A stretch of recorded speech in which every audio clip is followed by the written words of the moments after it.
नमक स्वाद अनुसार एक पारिवारिक कहानी।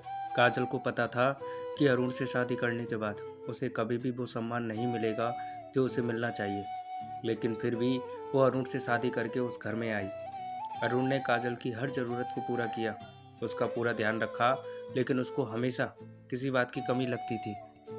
वो था उसकी सास रूना का उसके प्रति बर्ताव, जो किसी भी लव मैरिज करके आई बहू के प्रति होना लाजमी था। रूना पुराने विचारों की थी और नहीं समझती थी कि चाहे लव मैरिज हो या अरेंज मैरिज, जरूरी है पति पत्नी के बीच तालमेल होना, जो कि काजल और अरुण के बीच बहुत ही अच्छा था।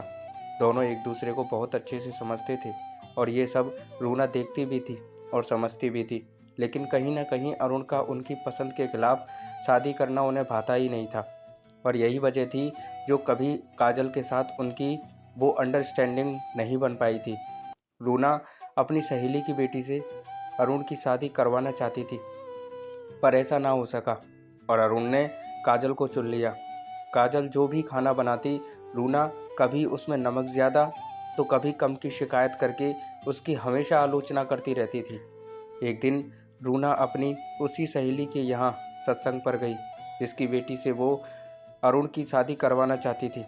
तो देखा उसकी बेटी घर पर ही थी, तो उसका हालचाल पूछा। जैसे ही ससुराल के बारे में पूछा तो वो ताल मटोल करके अंदर चली गई।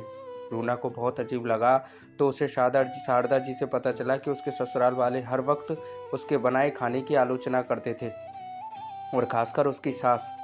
अब रूना जी, आलोचना तो नमक के सामान होती है, कम करोगे तो सामने वाला कभी खुद को सुधारेगा नहीं, और ज़्यादा करोगे तो वो नाखुश रहेगा।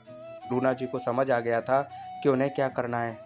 वो अपने बेटे का घर नहीं तोड़ना चाहती थी, और जैसे ही वो घर आईं, काजल ने उनकी पसंद की दाल बना रखी थी। रात को जब सबने खाना खाया तो अरुण बोला, काजल इसमें थोड़ा नमक। उसको रोकते हुए रूना बोली, नमक स्वाद अनुसार है। ऐसा बोलना चाह रहा है ये?